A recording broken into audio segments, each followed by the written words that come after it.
Okay, dear student, good evening. Yesterday we have left the topic. Today we have to carry the topic further on. My friends, as I have informed you earlier, I have started from history part, modern history part, and from 10th February onwards, even Mr. Sachin Arora will join me, and then you people will be provided the two segments simultaneously, history and geography.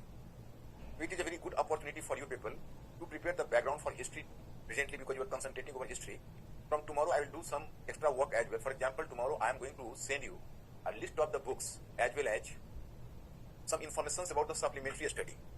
But my friends, as I have told you earlier, today and yesterday I have given you some homework. You go through the NCERT book, the basic book, class 8th. Although it appears to be you can say the book, for example, it is meant for a children, but it is not the truth. This is very meaningful book that will give you the basic insight into the subject. So that's why it is essential for you, every of you, to go through the NCERT book, class 8th. My friends, I have informed about the fact that some of you are not purely English but English. So you like even the Hindi language here. So don't be scared and don't be too much, you can say, worried about that. I will take care of both of you. Because even those students who are coming from English medium, at least you will write in the examination in English. So you need some workable knowledge of the English including vocabulary. So that's why I will use English as well. But simultaneously, whenever there would be the difficult words or anything else, so I will just speak in Hindi as well. And those students who are coming exclusively from English medium, I will not allow your interest to be hampered. Even you people should have the confidence that your interest will not be hampered, and you people should just come in my touch. Mr. Ankur is my assistant, and he will work as a bridge between you and me. And I will always take some sort of response from your side, so the class would remain be conversational. No problem at all. Up now, yesterday, from where we have started. Once again, I am repeating my formula, and I will just continue to repeat my formula time and again. I am not in habit of going through topic to topic without any planning. For example, if you might have read modern history at your home, जैसे आप लोग अपने घर पर modern history पढ़ते होगे, you used to open one chapter, and moving from one chapter, then you are moving to other chapter, then the third chapter, then fourth chapter. For example, you have started from the Battle of Plassey, the Battle of Buxar, then you come to read about Robert Clive, then Warren Hastings, then Lord Cornwallis, then permanent settlement, then Rayatwari system, then Mahalwari system, and so on and so forth. You are moving on. मतलब आप एक chapter से दूसरे chapter में जाते हैं और move करते रहते हो. But you never try to develop some sort of connectivity among them. You don't try to just develop some sort of connectivity. And due to the lack of connectivity, once you are moving from one chapter to other, you are sure to forget what you have read earlier. मतलब जो आप पहले पढ़ते हो भूल चुके होते हो. इस तरह से connectivity नहीं बन पाती है. In order to avoid the situation, I have devised a formula. मैंने एक नए फार्मूला को इजाद किया है. वो क्या है? So my formula is कि I have divided modern history in 4 parts. The history of 18th century, the history of colonialism, यानी उपनिवेशवाद का इतिहास, and the history of nationalism, राष्ट्रवाद का इतिहास, and finally the history of post independence era, मतलब स्वतंत्रता के उपरांत के भारत का इतिहास. So we have divided history in 4 parts. Now it is much comfortable for you. So whenever I have selected the topic, the first part, that is the history of 18th century. Even the history of 18th century is likely to be divided into subparts. The first subpart is the first half of 18th century. What is the speciality of the first half of 18th century? So this is marked by the disintegration of the Mughal Empire and the rise of regional states. मतलब जो 18th century का first half जो हम आप लोगों का cover कर रहे हैं, इसकी स्पेशलिटी, इसकी विशेषता क्या होगी? इसकी स्पेशलिटी होगी कि मुगल एम्पायर का डिमाइस हुआ है, उसका डिसइंटीग्रेशन हुआ है, और उसके डिसइंटीग्रेशन पर कई छोटे छोटे राज्य एग्जिस्टेंस में आए हैं. तो पहला स्टेज में मैं था, और उसको पहले आप let me finish the first task, then I have to discuss about some critical aspect, इसको हम कैसे देखें, मुगल एम्पायर के डिमाइस को, उसके डिक्लाइन को, और जो रीजनल स्टेट्स का एग्जिस्टेंस हुआ है उसको हम किस सेंस में देखें, मतलब आइदर इन गुड सेंस और in bad sense, either in positive sense और इन नेगेटिव सेंस. तो this is the matter of historiography. धीरे धीरे मैं एक चीज आप लोगों को बताऊंगा कि जैसे हम लोग सोशल साइंस पढ़ते हैं, you are just moving through the social science. In the social science one special thing is that in social science में every knowledge is a perspective. What is the difference between the natural science and social science? In natural science, every cause is having the specific result, and any specific result is having the specific cause. But in case of social science, you can see one cause may produce more than one result, and one result may have more than one cause. तो हम लोगों को क्या होता है कि सारा knowledge एक पर्सपेक्टिव है. जैसे 18th सेंचुरी में रीजनल स्टेट्स का फॉर्मेशन हुआ, मुगल एम्पायर का डिसइंटीग्रेशन हुआ, उसका डिक्लाइन हुआ. तो अब उसको अच्छे सेंस में हम लें या बुरे सेंस में लें. तो एक पर्सपेक्टिव कहेगा वो अच्छा है, एक पर्सपेक्टिव कहेगा बहुत बुरा हुआ, मतलब डार्क एज आ गया, इंडिया का बहुत डिक्लाइन हुआ. दूसरा स्टेज कहेगा, दूसरा पर्सपेक्टिव कहेगा नहीं, ऐसा नहीं है, India was moving on the path of progress in its own way. Even after the disintegration of Mughal empire, the progress of India was not disrupted. In actual sense the progress of India was disrupted with the advent of the British in India. And when did British impose the battle of Plassey and Buxar on India and transform Indian economy in a colonial economy, so then the bad days of India started after that. Even the disintegration of Mughal empire could not create bad days for India. It was after all a good day, but it was the British rule which created the bad days for India. तो मतलब यही सोचने का अपना अलग अलग तरीका है जो हम देखेंगे. फिलहाल I am returning to my point. I have discussed with you in the previous class that there were successor states. First, successor states means the old Mughal officers created or carved out a separate state while making benefit from the you can say, weakness of the central government or the Mughal emperor. So I have mentioned about the state of Bengal, you may recall. First Murshid Quli Khan, his successor Sujauddin, then Sarfaraj Khan, and finally Alivardi Khan. Then I have given you the information about the state of Awadh, that is Shadat Khan, then his successor Safdarjung, and then his successor Sujauddaulah, who will play a pivotal role in the Battle of Buxar. Later I will discuss about him in the Battle of Buxar. Then the third one state I have mentioned about, that is the state of Hyderabad, which was created by Nizam. Who was Nizam? I have mentioned yesterday. I have told you कि निजाम कौन है. तो basically Mughal emperor था, उसका नाम था मोहम्मद शाह, पूरा नाम था मोहम्मद शाह रंगीला. उसने एक ऑफिसर था जिसका नाम वैसे ओरिजिनल था चिनकिलिज Khan. He preferred to characterize him or Muhammad Shah Rangila gave him the title. What was the title? That was Nizamul Mulk Asaf Jah. So that's why he was called as Nizamul Mulk, and right from the time his dynasty was known as the dynasty of Nizam. So Nizam or Nizamul Mulk carved out a separate state of Hyderabad in 1724, but later from Hyderabad a new state was created, that was the state of Carnatic. So four were the successor states. Then comes the turn of rebel states. Some states were created after rebellion. So it was in this context, my student, I have discussed with you the Sikh state of Punjab, how the Sikh state was created in Punjab, and it is at this point I have left my lecture yesterday. So far I am recalling. Any problem, my guys? Any problem? Mr. Ankur? Are my students okay?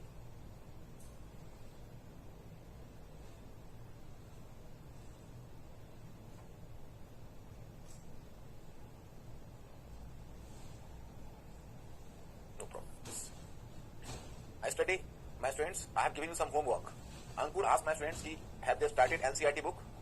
The basic study for NCERT book, have they started or not? Yesterday I have just given him that why are dates important in history? Second, what should be the basis of periodization of Indian history? What are the drawbacks in James Smith's periodization? What does the colonialism mean? And why is the word our past used instead of our past on the book cover page? Why in your cover page there is the term our past, not our past, our past. Why? Because we are not having the single one past. The elite class was who was at the higher echelon of society. मतलब जो प्रभावी class है, जो influential class है, उसका past अलग होता है. वर्कर्स का पास्ट अलग है, विमेंस का पास्ट अलग है, ट्राइबल्स का पास्ट अलग है, लोअर कास्ट का पास्ट अलग है. मतलब सभी को, और उसमें जो प्रभावी क्लास होते हैं, इन्फ्लुएंशियल क्लास होते हैं, वो सोचते हैं कि अपने पास्ट को हम सबका पास्ट बना के चला दें कि भाई हमारा भारत महान, हमारा अतीत महान. बट आपका पास्ट महान हो सकता है आप एलिट क्लास के लिए, कॉमन पीपल के लिए पास्ट महान नहीं हो सकता है, क्योंकि उन्होंने बहुत दर्द झेला है, उन्होंने कास्ट एक्सप्लॉयटेशन झेला है, वुमेन ने जेंडर एक्सप्लॉयटेशन झेला है, ट्राइबल्स ने भी जो सिविलाइज्ड पीपल है उसका एक्सप्लॉयटेशन झेला है. So your past would be glorious for you but not for them. So past is not the single one, past is not undivided one. You know, even the past is divided, past is more than one. So that's why they use the term our past. I think my students, you are clear. And Mr. Ankur asked my students, are they going through the NCERT books? Yes or no? Yes? Okay, good. And from tomorrow onwards, my students, today, most probably I will finish this first half of 18th century. Then from tomorrow I will place 5 questions for prelims, and I will ask the 5 multiple choice question of prelims here alone, and you are supposed to answer my question. You are supposed to answer my question. Be mentally prepared from tomorrow onwards.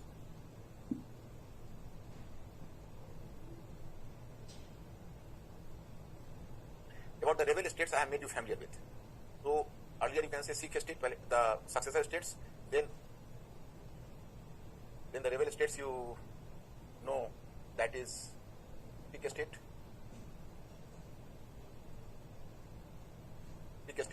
and after Sikh state then you have to move to Maratha state.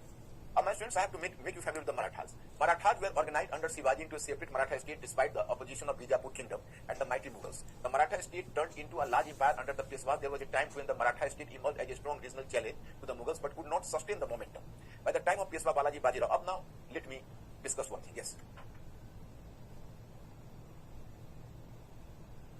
Because this successor state, who has asked the question? Yeah, Prakash actually, here you know, this successor state was too much ambitious. Actually, they were nourishing the ambition to be independent. If they could have maintained the relations with the Mughal Empire, so they could have been the poor subordination.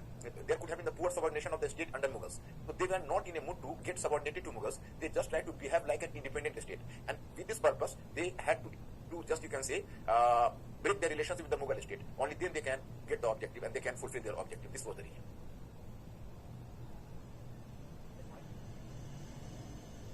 No, actually they were not loyal in the sense they were going to bow down before the Mughal emperor. In fact, they were not loyal. They basically tried to maintain a flag of association with the Mughal Empire. Yes, still we are associated. And whenever Mughal Empire was in jeopardy, means if the Mughal Empire was in the moment of crisis, for example, you can say Nadir Shah invaded on India. when Nadir Shah invaded on India, so Mughal Empire was at jeopardy. It was in crisis moment. So at that time, the Nizaman world, Shadat Khan, all the important Mughal nobles just accompanied Mughals against Nadir Shah, and they tried to extend their helping hand against Nadir Shah, because it was the crisis even for them. Because if Nadir Shah could have been successful in India, so they could not have simply destroyed the Mughal emperor, but even you can say the estates which were the independent estates, and even Nadir Shah could have plundered their region. So for that fear, they gave support to the Mughal emperor, but it does not mean that they remained to be loyal to the Mughal emperor. It was not the case.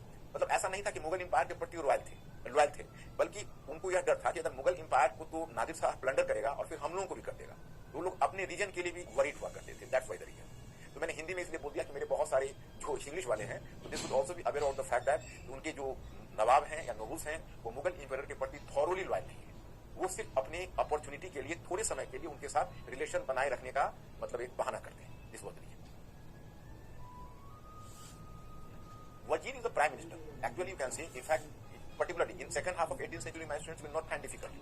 From the second half of 18th century, I have to move towards other part. For example, whenever we will move to the second half of 18th century, so then we have to start the story from Europe and then come to the Palasi, Buxar, etc. So there we don't find problem. But here in this part of 18th century, we are having a challenge. Time and again, we have to revert to the history of medieval India.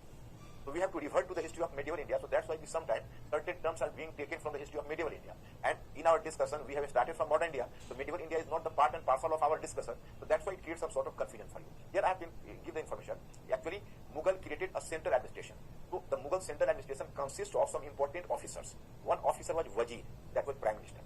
Then Diwan-e-Ala or Diwan-e-Kul, that was the revenue minister. Then Mir Bakshi, which was the military commander. Then comes the turn of Khan-e-Sama.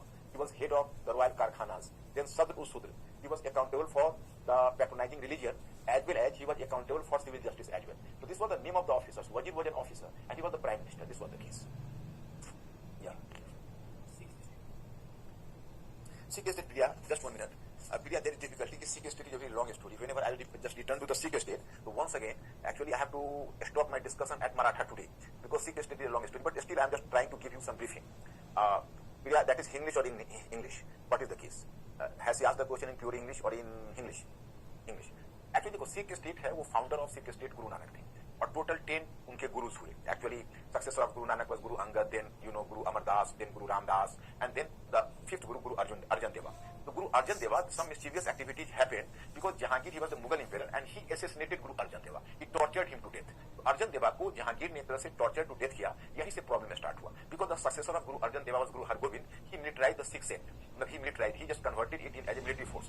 तो फिर गुरु हरगोविंद के समय भी Mughal imperial से थोड़ा वो तकरार चलती रही. उसके बाद आ गए गुरु हरराय, गुरु हरकिशन. तो दे were the 7th and 8th Guru. During that period no major problem. Rather, you can say no conflict between the Mughal Empire and the Guru Sikh. But the 9th Guru was Tegh Bahadur. Once again, Tegh Bahadur was, you can say, treated very badly by Aurangzeb, and Aurangzeb just, you can say, beheaded him for the no fault of his own.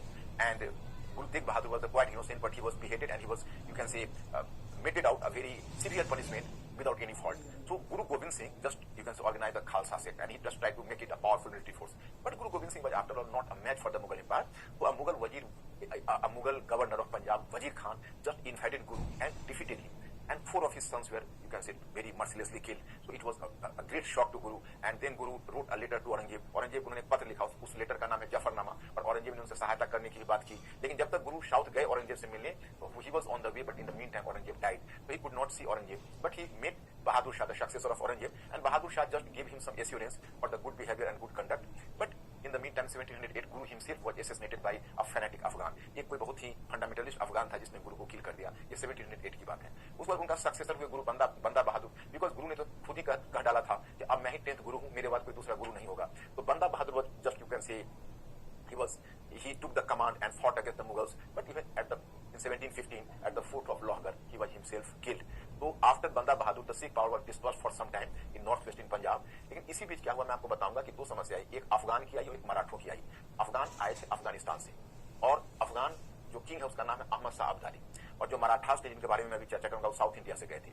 तो both of them were active in the northwest region, and due to too much activism of Marathas and Afghans, the Sikh power remained subdued. तो सिख शक्ति वो दबी हुई रही. But whenever you find the third battle of Panipat occurred, so after the third battle of Panipat, Marathas received a major setback. So Marathas returned to South India, and even Ahmad Shah Abdali was quite unable to have the control over the region of northwest from such a distant region. So that's why even Ahmad Shah Abdali returned to Afghanistan. So some sort of political void, political vacuum was created. So this void or vacuum was filled up by Sikh. Because in 1764 1764 में कुछ Sikh leaders हैं अमृतसर में इकट्ठे हुए और उन्होंने slogan दिया वाहे गुरु की खालसा वाहे गुरु की फतह। यही मैंने बताया था कि वाहे गुरु की खालसा वाहे गुरु की फतह एंड एक सेपरेट इंडिपेंडेंट सिख स्टेट की स्थापना की। तो मैं स्टूडेंट कौन प्रिया का था? Priya, your question has been answered because I have given a briefing, although it was long but I have given a briefing.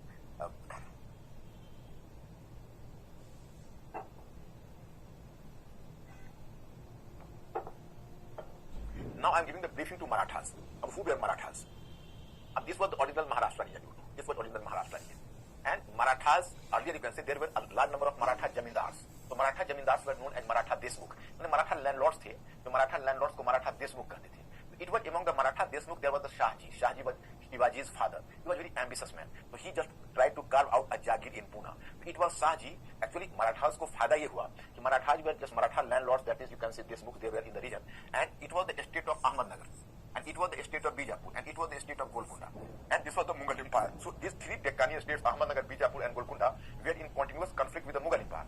As both the powers were fighting with each other, so Marathas benefited from the situation. And they carved out their own region.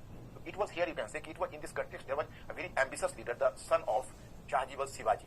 मतलब शाहजी के बेटे शिवाजी थे और शाहजी ने उनको एक पूना की जागीर दी। तो अपने पूना की जागीर से ही शिवाजी ने अपना कैरियर स्टार्ट किया था। और Shivaji was very ambitious and he was very industrious, so he was just fighting against other Maratha nobles and also against the state of Bijapur as well as Mughals. And then you can see he carved out a powerful state, and finally Shivaji could create a separate state, and that is called the Maratha state in 1674. Means in 17th century Shivaji got success in establishing an independent Maratha state that was in 1674. देखो वैसे तो मराठा की एक बहुत लंबी कहानी है, long story है, लेकिन ये मेडिवल हिस्ट्री से जुड़ा हुआ है और मुझे अभी मॉडर्न हिस्ट्री में कवर करना है। तो अभी अगर मैं उस स्टोरी पर जाऊंगा तो हमारा डाइवर्जन हो जाएगा और तुम लोगों को थोड़ी समस्या हो जाएगी, because you are not having the knowledge of that part of history, so you find difficulty. So that's why here I am giving you a brief idea. Means कि Shivaji could create an independent states of Maratha in 1674. He was a very industrious man, you can see.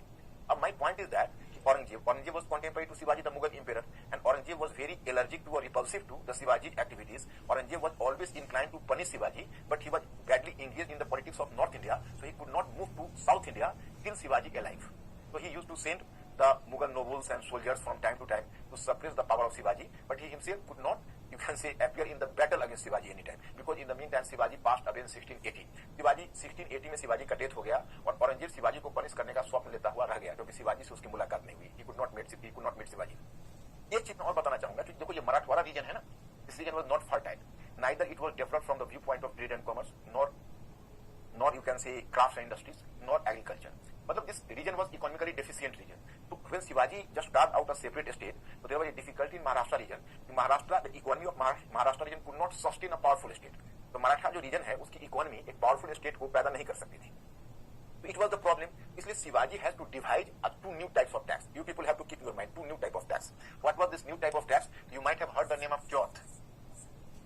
What was Chauth? The Chauth was the 1/4 of the total revenue of a state. Means when Marathas used to create a pressure over some other state, the other state was just compelled to submit 1/4 of their total revenue as Chauth. मैंने एक तरह से समझो तो एक powerful force Maratha था और जिसको डिफीट करता था बोलता था कि तू अपने टोटल राजस्व का, टोटल रेवेन्यू का 1/4 हमें चौथ के रूप में दो, बट 1/4 चौथ के रूप में ले लेता था, that is called 25%.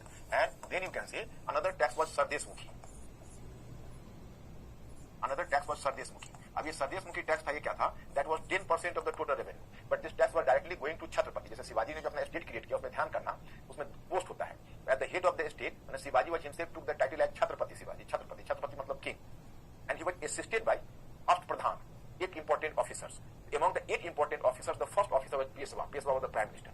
But later you will come to know that after Shivaji, particularly after Shambhuji and Shahu, after Shahu, it was, you can say, Peshwa who eclipsed the post of Chhatrapati. Peshwa overshadowed the post of Chhatrapati in course of time. I will discuss with you.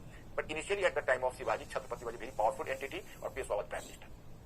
And it was Shivaji who devised this method of Chauth and Sardeshmukhi. Chauth was the 1/4 of the total revenue, and Sardeshmukhi was 10% of total revenue. So this Chauth and Sardeshmukhi was the source of additional income for the Maratha state. So Shivaji could run its state with the support of Chauth and Sardeshmukhi, along with the regular tax it used to collect from its own region. मतलब अपने reason से वो tax लेते थे, वो तो लेते थे, और जिन बाकी नेबरहुड में दूसरे क्षेत्र से चौथ और सरदेशमुखी ले लेते थे. परंतु ये जो चौथ और सरदेश मुखी है, that will become problematic in course of time because Marathas could create the permanent enemy in the neighbourhood because those states who were compelled to give the yield the Chauth and Sardesh Mukhi. So obviously you can say such states could have emerged to be the natural enemy of the Maratha state. So Maratha state could create a large number of enemies due to this system of Chauth and Sardesh Mukhi. Can I will discuss this aspect later. And anyway, my point is, Shivaji died in 1680. Then his successor was Shambhuji. Shambhuji was his successor. Shambhuji was not so competent as Shivaji was, and he ruled between 1680 to 1689. In the meantime, Aurangzeb he appeared from North India, and appearing from North India, Aurangzeb conquered the realm of Ahmednagar, Bijapur, and Golconda. And then in 1689, Aurangzeb just sent his one of the important and one of the very favorite general, military general, that was Zulfikar Khan, to catch up Shambhuji, and Shambhuji, the son of Shivaji, was caught up. Aurangzeb, you can say, tortured him to death. So Shambhuji was killed. Shambhuji was killed, so basic problem was that then Maratha movement became uncontrolled, because earlier the Shambhuji was at least the ruler. So if someone had to talk to Shambhuji, other Maratha nobles could at least accept the order or verdict from Shambhuji. But as Shambhuji was no more, so there was no other entity to give guideline to Maratha nobles. So Maratha nobles practically became independent. मतलब पहले शंभुजी थे तो कम से कम बाकी Maratha nobles को आदेश देते थे. अब शंभुजी नहीं है तो मराठा नोबल्स को कौन ऑर्डर दे? तो क्या होगा कि जितने मराठा नोबल्स सब इंडिपेंडेंट हो गए, और ऐसा प्रॉब्लम क्रिएट किया कि औरंगजेब इसको कंट्रोल नहीं कर पाया, और औरंगजेब अंत में having been disappointed Aurangzeb started to drift towards north, and on his return journey he died near Ahmednagar at Aurangabad. So there was the death of Aurangzeb. And in the meantime, you can say, then once again the Maratha state was recreated by Sahu. And Sahu became Chhatrapati, and Sahu appointed Balaji Vishwanath as his Peshwa. It was Balaji Vishwanath who was a very competent man. And after Aurangzeb, Mughal Empire was weakened. So particularly after, you can say, in 1719, Farrukh Sir was the king, and Mughal Emperor was weak at that time. So making benefit from the situation, there Balaji Vishwanath could earn the power of collecting Chauth and Sardesh Mukhi from the 6 Deccani states. मतलब कि Maratha power Shahu के बाद पेशवा बालाजी आ गया, बालाजी के बाद बालाजी विश्वनाथ, और बालाजी विश्वनाथ के बाद उसका सन और सक्सेसर आएगा बाजीराव फर्स्ट, वो एक पावरफुल पेशवा होगा. वो साउथ इंडिया से नॉर्थ इंडिया की तरफ मराठा अपना एक्सपेंशन करेंगे और मुगल इंपायर से भी टकराएगा. दक्कन के जो जितने भी प्रोविंसेस वहां से मराठा अपने चौथ और सरदेश मुखी वसूल कर रहे हैं, तो मराठा पावर एक ऑल इंडिया पावर हो जाएगा. फिर बालाजी बाजीराव के समय तक Marathas moving from north India they will move to north west as well. और उसी समय अफगान अहमद शाह अब्दाली अफगानिस्तान से वह भी नॉर्थ इंडिया पर इन्वाइट करेगा. And as there was the decline of Delhi, so some sort of vacuum was created in Delhi because the Mughal emperor was very weak. And Mughal emperor was weak, so a void or vacuum was created in North India. So Afghans were trying to fill up the vacuum from Afghanistan, and Marathas just tried to fill up the vacuum from South India. So now question arises, who had to play the role of the kingmaker, either Marathas or Afghans? So obviously you can say as both were just trying to create their hegemony means Varjashu on North India. So you can say collision between the two powers was imminent, and that happened finally in the third battle of Panipat in 1761. In third battle of Panipat, Marathas fought against Afghans, but finally you can say that Marathas were defeated at the hand of Afghans in 1761, and they had to return to South India again. So this was the case here, you can see. तो वही एक topic बच्चों हम आप लोगों से discuss करेंगे कि मराठा इंपायर जो शिवाजी ने एक स्टेट क्रिएट किया था और पेशवा ने उसको ऑल इंडिया इंपायर बनाया. मैंने डिटेल्स में नहीं किया है, मैं आपको क्लियरली बताता हूं क्योंकि वो पूरा मीडियल हिस्ट्री में चला जाता है, हमें तो मॉडर्न हिस्ट्री में करना है. फिलहाल मैंने ये बताया कि बेसिकली क्या हुआ कि बालाजी विश्वनाथ ने जो दक्कन के 6 स्टेट्स में जो चौथ और सरदेश मुखी को कलेक्ट करने का अधिकार ले लिया, तो मैंने कलेक्ट करने का अधिकार ले लिया, तो चूंकि अब चौथ एंड सरदेश मुखी तो जो कलेक्ट किया जाता था, so for that the Maratha power had to create a pressure over the Indian states. So only through the central command और central army it was not possible to collect the chauth and Sardeshmukhi from the 6 Deccani states. Okay, तो Balaji Vishwanath divided the right of collection of chauth and Sardeshmukhi among different Maratha families. So consequently you can say there was the formation of a Maratha confederacy in course of time. It was just like a feudal structure. Peshwa was in the center, apart from Peshwa, Holkar from Indore, Gaikwad from Baroda, Sindhia from Gwalior, Bhosle from Nagpur. So there were 5 houses. Peshwa was in the center, and then the other Maratha nobles like, for example, Holkar, Sindhia, Gaikwad, and Bhosle. But these other entities and the other Maratha nobles were not ready to accept the lordship of the central command. So you can say subversive forces or you can say centrifugal forces became active. Centrifugal मतलब क्या हुआ कि central जो command है वो कमजोर हो गया, वीक हो गया, क्योंकि पेशवा के आदेश को बाकी मराठा नोबल्स मानने के लिए तैयार नहीं होते थे, उससे उनका स्ट्रक्चर कमजोर हो गया. इसको कहा जाता है मराठा कॉन्फेडरेसी, और मराठा कॉन्फेडरेसी का कैरेक्टर फ्यूडल हो गया. अब आपके मन में क्यूरियोसिटी होगी कि फ्यूडल क्या होता है. फ्यूडल में क्या होता है कि जो सेंट्रल कमांड होता है वीक हो जाता है, और जो सेंट्रीफ्यूगल फोर्स होता है, सेंट्रीफ्यूगल का मतलब है इधर उधर भागने वाला फोर्स, वो पावरफुल हो जाता है. वही मराठों के साथ हो गया, और this was the major reason behind the defeat of Marathas in the third battle of Panipat at the hand of Afghans. तो मैं यहाँ पर मराठे के बारे में आपका परिचय करना चाहता कि मराठाज में बहुत सारे हाउसेस हो गए हैं. देखो, पूना का पेशवा, इंदौर का होलकर, नागपुर का भोसले, ग्वालियर का सिंधिया और बड़ौदा का Gaekwad. So 5 together were known as Maratha Confederacy. So these were the rebel states about the Marathas. So here my students, I have made you familiar with the Maratha states. This is what you can see. Maratha states here I am just going to deal with you. Rebel states may here you can see the Maratha states I am giving you Balaji Bajirao. Or then comes the next one. This is the Jat state. Jat state and Afghan state. Yes.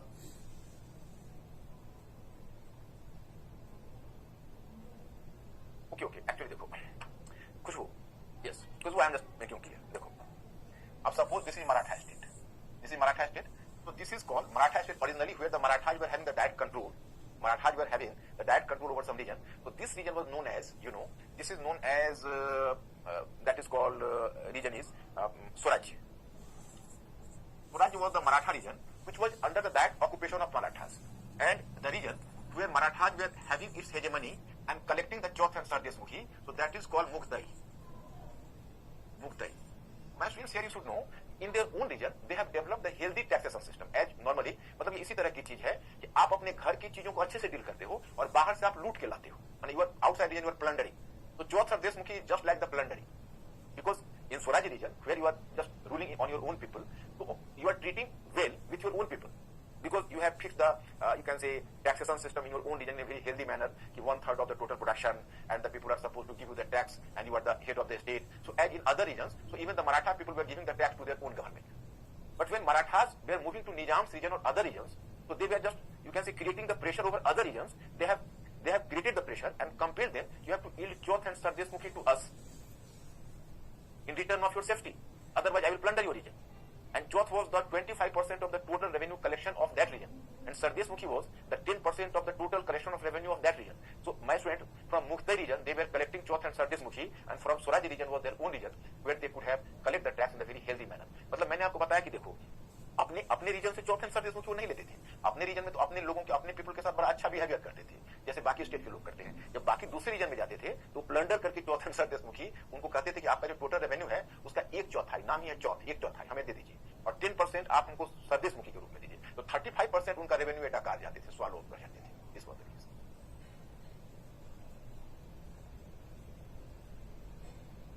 Nizam was a title and Nawab was a status. Nawab was कि I have in yesterday's class I have told you actually in Suba administration there were 2 officers. You might have heard the name.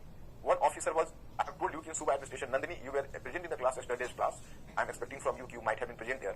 There I have told you that Mughal created a Suba administration. Suba administration means provincial administration. In provincial administration, there were 2 officers of equivalent value or equivalent status. One officer was called Subedar, another officer was called Diwan. So earlier the Subedar and Diwan were both different entities. मतलब 2 officers थे, दोनों अलग-अलग थे. लेकिन आगे चलकर क्या हुआ कि जब सेंट्रल गवर्नमेंट कमजोर हो गया तो जो प्रोविंशियल रूलर थे, they have usurped the power. They have usurped the power and they have combined both the post provincial Diwan and provincial Subedar. So both combined together came to be known as Nawab. और जहां तक निजाम का सवाल है तो मैंने पहले ही आपको कहा है कि निजाम उल मुल्क एक टाइटल था जो मुगल इंपीरियर के द्वारा दिया गया था. तो निजाम एक टाइटल है और नवाब एक पोस्ट है.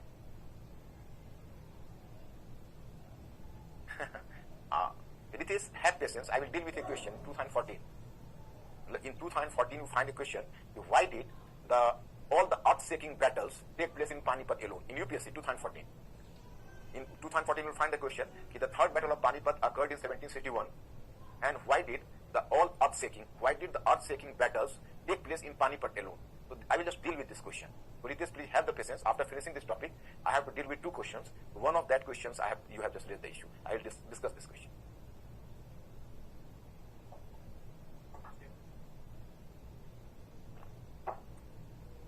It is Sachin, actually you have read the question. Actually Maratha developed a very bad habit like Roman Empire. Actually एक बात तुम जान लो, किसी को अगर मुफ्त में खाने की आदत हो जाती है तो वो पैसे खर्च करके नहीं काम करना चाहता. या समझ सकते हो कि किसी को अगर आदत हो जाती है नेचुरल कोर्स में बिना काम किए हुए अर्न करने का और लोगों से ऐड कर खाने का, तो फिर उसको काम करने का जी नहीं करता है. So the same happened in case of Maratha. It is said that the Maratha Empire was just like the Roman Empire because the Roman Empire earlier used to meet its expenditure through plundering the other regions. And Roman Empire didn't try to develop its own economic base. So that's why it could not sustain for a longer time, particularly after the invasions from Germany, particularly after the barbarous German invaders start invading the region. The same happens in case of Maratha. Marathas were having the very good opportunity. They could have had the control over the fertile region of Krishna Tungbhadra Doab and even fertile region of Gangetic Basin. But Marathas didn't like to have the direct control over even the fertile region or to promote agriculture and industry among their own people, but rather they prefer to take the easy money while plundering the other regions, or from other regions they were taking, they were collecting the money like Chauth and Sardes Mukhi. It was a forced money which was collected from the defeated party. So that's why Marathas developed a habit of collecting easy money in place of working for the development of their people. This was the weakness of the Maratha Empire.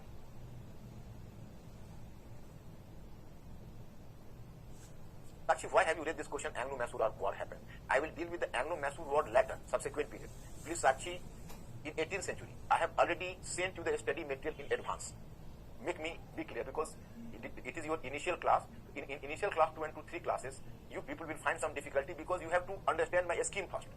Firstly, I have to deal with the history of 18th century up to the Battle of Buxar and the Diwani of Bengal. Then I have to start the topic like colonialism, and it was in the topic of colonialism there is the first stage. What is the first stage? The first stage is the mercantile fleet. There I will deal with, first of all, the first Anglo-Mysore War, then you can say the second Anglo-Mysore War, the first Anglo-Maratha War, the second Anglo-Maratha War, and then we will reach up to 1813. And then once again 1813 onwards in the next one phase. So, Sakshi, you have to wait for the next one class. Whenever I will deal with the topic mercantile phase of colonialism, there I will deal with Anglo-Mysore War. Please here remain confined up to the first half of 18th century presently, and then the second half of 18th century. Maratha Confederacy means a group of Maratha nobles. Actually, I have told you, in fact, Balaji Vishwanath. Balaji Vishwanath was basically, he was appointed as a Peshwa, and he earned the right of collecting Chauth and Sardes Mukhi from 6 Suvaj of Deccan. From Deccani states, he earned the right of collection of Chauth and Sardes Mukhi from the Mughal Empire. So, actually, it was very difficult for a single one or central command, or Chhatrapati, or you can say, with the central government, to collect the Chauth and Sardes Mukhi in such a vast area. Because whenever you are collecting the Chauth and Sardes Mukhi, so the estates didn't submit the Chauth and Sardes Mukhi willingly or peacefully. Rather, they need some sort of military pressure. And it was not possible for the central command to create all-round pressure alone. So that's why Balaji Vishwanath just divided the collection of Chauth and Sardes Mukhi among different Maratha nobles. मतलब उसमें होता यह था कि जब बालाजी विश्वनाथ ने Mughal empire से right लिया कि हमको चौथ एंड सर्देश मुखी कलेक्ट करना है, तो जानते थे कि अकेला सेंट्रल कमांड की बूते की चीज नहीं है कि इतने बड़े एरिया में उसको हम कलेक्ट कर लेंगे। उन्होंने क्या किया कि बाकी मराठा नोबल्स के साथ उसको डिवाइड कर दिया। जब उसको उन्होंने डिवाइड कर दिया तो क्या है कि अलग अलग मराठा हाउस पैदा हो गया, जैसे होलकर, जैसे देखो आप जिनको उन्होंने राइट दिया कि भाई आप कलेक्ट करिए, वो तो कलेक्ट कैसे करें, उसके लिए तो उनको पावर चाहिए, तो उन्होंने अपनी लश्कर बनाई, लश्कर मतलब आर्मी बनाई, तो आर्मी बनाई तो पावरफुल हो गए। तो उसी तरह से होलकर पावरफुल हो गए, सिंधिया पावरफुल हो गए, बड़ौदा के गायकवाड़ पावरफुल हो गए, और नागपुर के भोसले पावरफुल हो गए। पूना का पेशवा उनके सेंटर में था और उसके 5 एंटिटी हो गए, नागपुर के भोसले, बड़ौदा के गायकवाड़, ग्वालियर का सिंधिया और इंदौर का होलकर। तो 5 collect, you can say 5, the 5 of them, you can say combined together came to be known as Maratha Confederacy. In the center of Maratha Confederacy was Peshwa, and then the other constituents were just nearby them. So my students, once again I am returning to the topic, because please understand my scheme. We are dealing with the first half of 18th century. Let me finish the first part, then I will naturally move to the second part, and give me at least, my friend, 5 to 6 days. I will make you the things the crystal clear. But if you will disrupt the class time and again, so then you will be more confused then. Because if you will allow me to move freely, so within 2 to 3 classes, I will make you everything crystal clear. So please allow me to move further. So here you can say Maratha state. Here the Maratha state I am giving the information. By the time of Peshwa Balaji Bajirao, a Maratha Confederacy. This was Maratha Confederacy. Maratha Confederacy, my student, is just like you can say Maratha. 5 nobles were combined together, was known as Maratha Confederacy. It was the feudal-like structure. Feudal-like structure. In center Peshwa, then Bhosle, later will come to know, had come into existence. The Peshwa of Pune was at the helm of this confederacy, and its other constituents were the Sindhiyas of Gwalior, the Holkars of Indore, the Bhosle of Nagpur, and the Gaekwar of Vadodara. So Baroda is one and the same. The Marathas not only established their supremacy over Delhi, but also tried to drive out Afghans from Punjab region. However, after their defeat in the third battle of Panipat, the Marathas returned to south.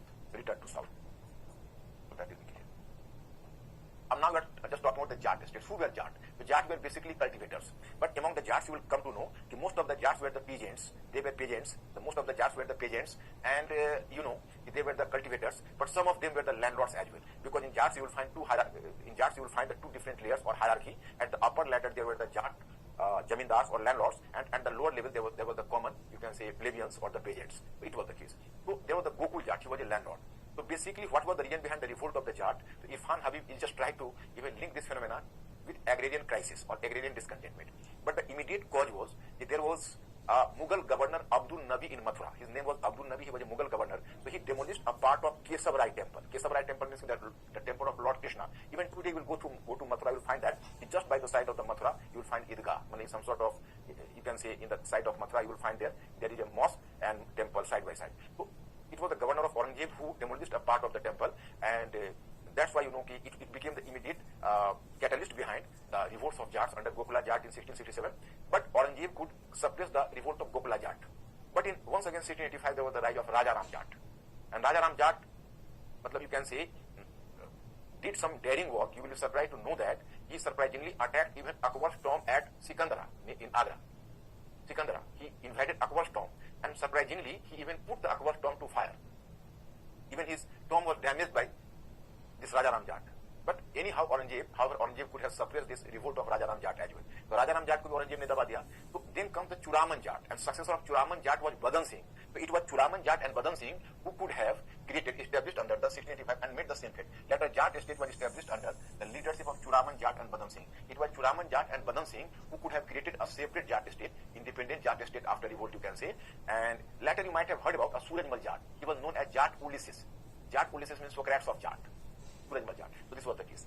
And then I am talking about the Afghans, the Rohilla Afghans. The Rohilla state was established in the north of Awadh. Here I am giving the information. This was just 1 minute. I am making you clear about the Rohilla state. This is Awadh. This was Rohilla state. Later Awadh conquered this Rohilla state or annexed Rohilla state. So this was, you can say, Ali Muhammad Khan who carved out a separate Rohilla state. It was also through the revolt he could have created a separate Rohilla state. So in this way you can say, among the rebel states I have counted 4. One is Sikh state, another is Maratha state, Maratha Confederacy, you know. Third one is the Jat state near Mathura, Agra, and Delhi, Jat state, and fourth one Afghan state, that is known as Rohilla state. So these are the rebel states, you know. Then we are going to observe here Jat states and Afghan states. So Muhammad Khan Bangas, and then you can say Najib-ud-Dawla and Hafiz Ahmad Khan. And Hafiz Ahmad Khan were some of the most important Rohilla chieftains. And Muhammad Khan Bangas founded an independent state of Farrukhabad in Uttar Pradesh. That is another state, that is another Afghan state. And all these states were created through revolt. Then independent states. Independent states, what does it mean? Here I have to make you clear. Just observe here. Among the independent states you find the Mysore, Calicut, and Travancore. So which are the independent states? Here I have to make you clear. So here you find a separate Hyderabad state that is created after, you can say, successor states.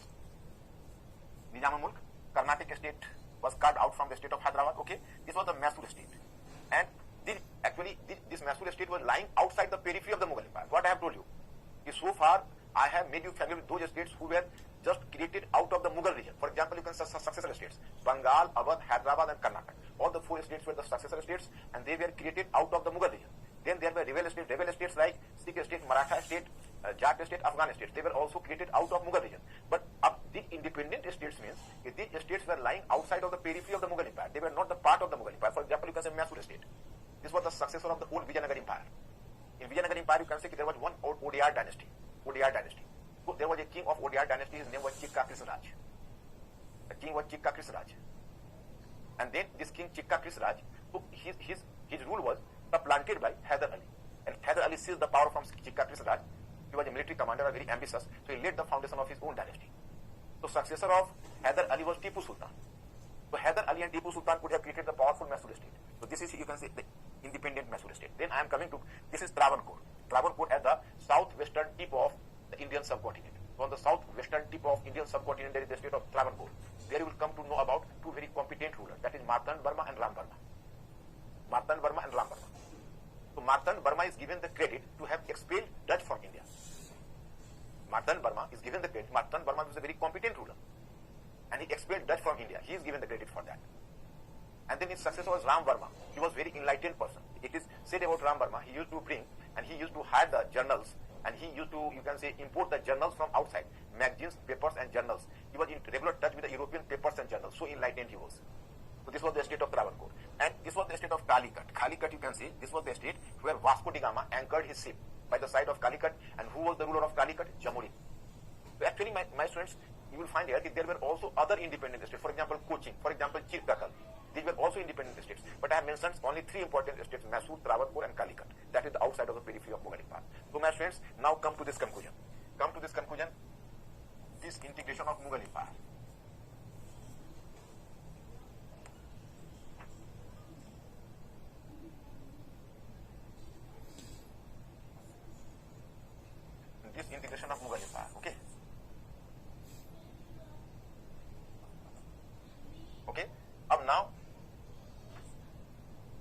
Successor states,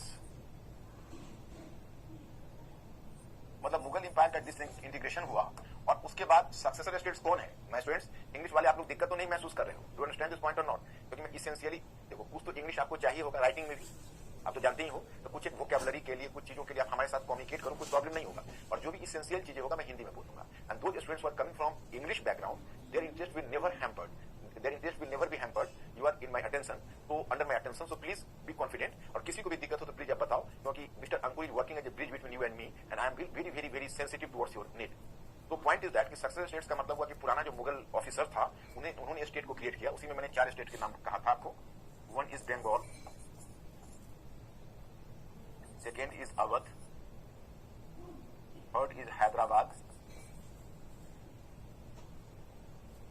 और fourth is Karnataka. These are the 4 states. Then comes the state that is called rebel states. Rebel states. Rebel states में Sikh, Marathas, then Jats, Afghans. और third का तो independent. Independent means states outside of Mughal periphery. Outside of Mughal periphery.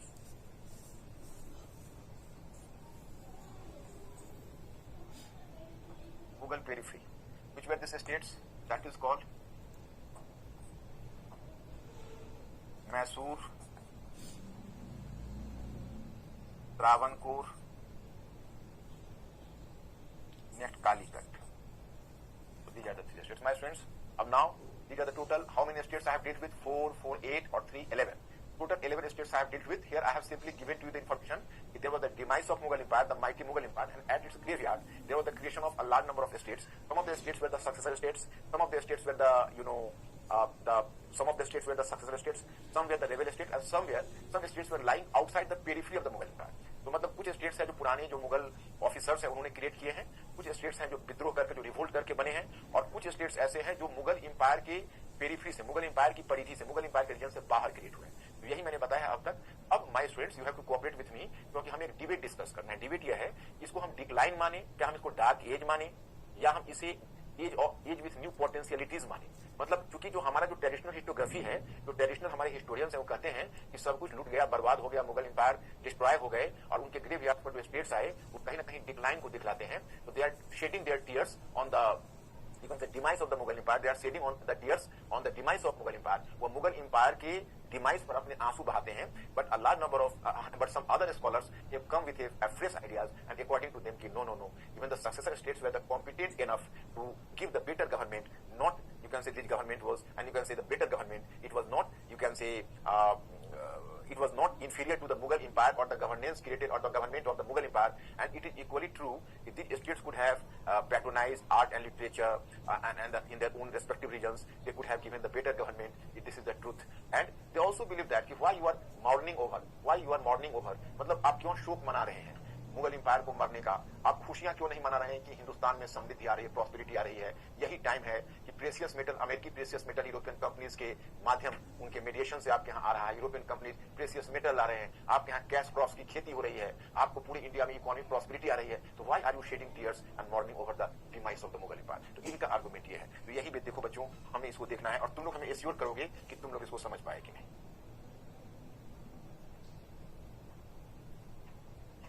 Up here, my friends, I have dealt with this topic. You have to pay attention to it, and even you people are just owning this study material. The controversy regarding the 18th century. What is the controversy regarding the 18th century? The basis of portraying this era as the Dark Age. Actually, some of the scholars have just characterized it as the Dark Age. Point first, this period, first half of 18th century, is marked by the political disintegration. And the political disintegration, this is the sign of Dark Age. Point two, it was also considered as a period of economic decay and decline. But recent studies present a different view in the context of 18th century. According to this view, instead of calling this period as a period of decay and disintegration, it should be seen as a period of new possibilities and opportunities. या new possibilities के साथ साथ आप new potentialities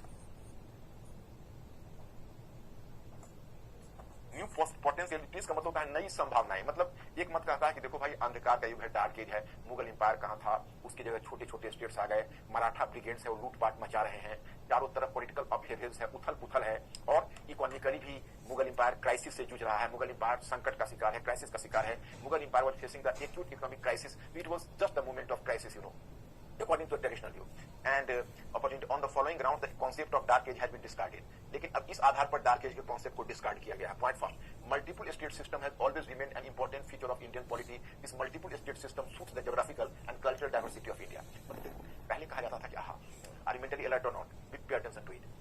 In fact, there was the earlier view, empire was always the symbol of progress. Empire is supposed to be a progressive phenomenon, but the regional state system or multi-state system was supposed to be a sign of or symbol of decline. It was the earlier view, but now it is widely believed. If anybody was observing the whole Indian history, will come to realize that there is the few era of Indian history and very limited era of Indian history which is marked by the expansion of empire. But in the most of the period of Indian history, it is widely believed that in most of the period of Indian history, it was the smaller states or the regional states which existed.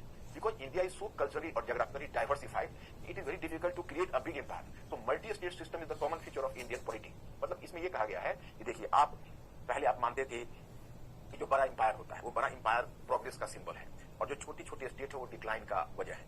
लेकिन इनका ये कहना है कि ऐसी बात नहीं है, this is not the fact, क्योंकि इनका कहना है कि इंडिया है वो बहुत क्या कहोगे उसको डाइवर्सिफाइड, मतलब यहाँ बहुत भिन्नता है, तो इतना बड़ा है और इतना डाइवर्सिफिकेशन है यहाँ कि जो बड़ा बड़ा स्टेट होता है, जो एम्पायर है, एम्पायर हिस्ट्री में बहुत कम टाइम है, जैसे Maurya empire, Gupta empire, you can count on your fingers how many empires existed in India. Maurya empire, Gupta empire, Pratihara empire, then Sultan Sultan's empire, means ki Tughlaqs and Khilji empire, Khilji and Tughlaq's empire, and then Mughal empire. So you can count the empires, Magad empire, Maurya empire in this way: Gupta empire, Harsaj empire, then Pratihara empire, then Sultan's empire, and then Mughal empire. So you will count them at the 8 to 10 empires. But in other parts of Indian history, the regional states of the multi-state system has become the common feature. तो पहली बात तो अपने दिमाग से आप फितूर निकाल दीजिए,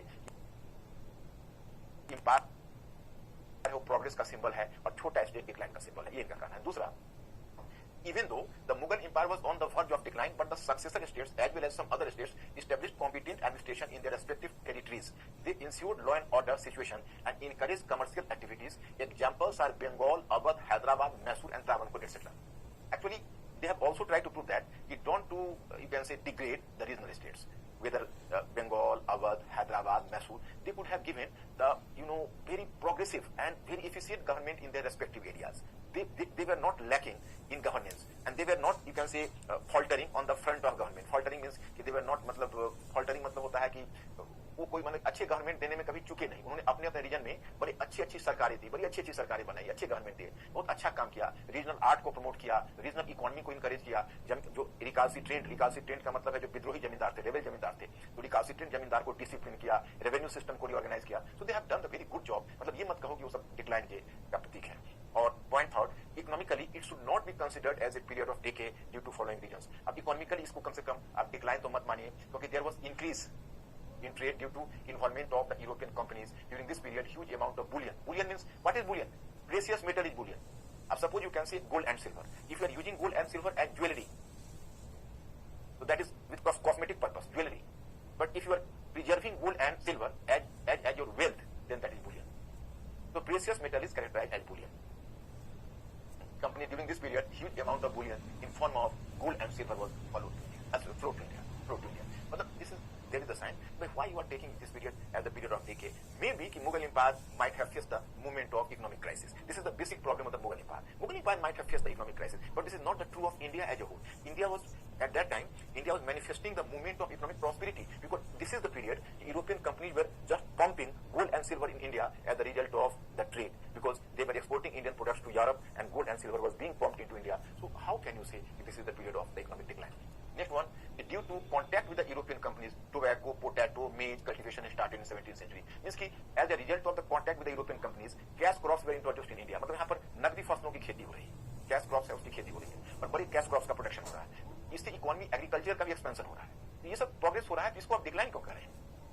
On one hand, although the Mughal Empire disintegrated, but the tradition of Mughal art, architecture, painting, music remained at regional level. Even the regional rulers promoted the policy of religious harmony. जैसे देखिए, Mughal empire नहीं रहा, Mughal empire का disintegration हुआ, लेकिन तो Mughal art and culture, जैसे मुगल में तुम देखोगे मुगल के बहुत सारे आर्किटेक्चर है, Mughal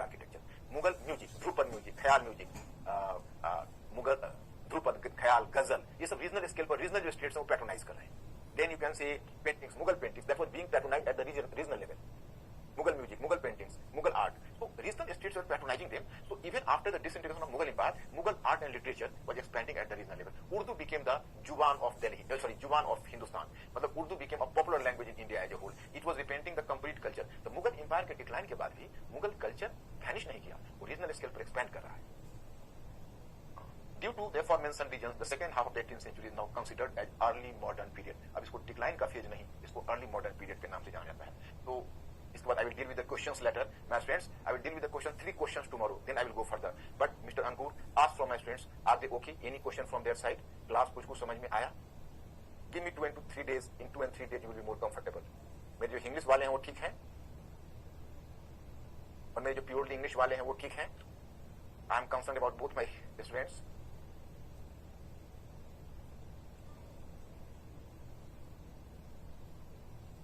Okay, my friends, I will continue. Tomorrow I will deal with three long questions, and tomorrow, my friends, I will bring 5 multiple choice questions, and I will put the 5 multiple choice questions on the board, and you people are supposed to answer my questions. So please, you will make a revision of the first half of 18th century, and after making the revision, you will attend tomorrow's class, and I will hope you to answer all the 5 questions simultaneously. So I am stopping the class here. My time is over, my friends. I have told you 1 hour 15 minutes, and then from 10th onwards, you will be involved into geography as well. So you will be sufficiently busy from 10th February onwards. So I am stopping here my lecture. Thank you very much. I'll see you in the next one class.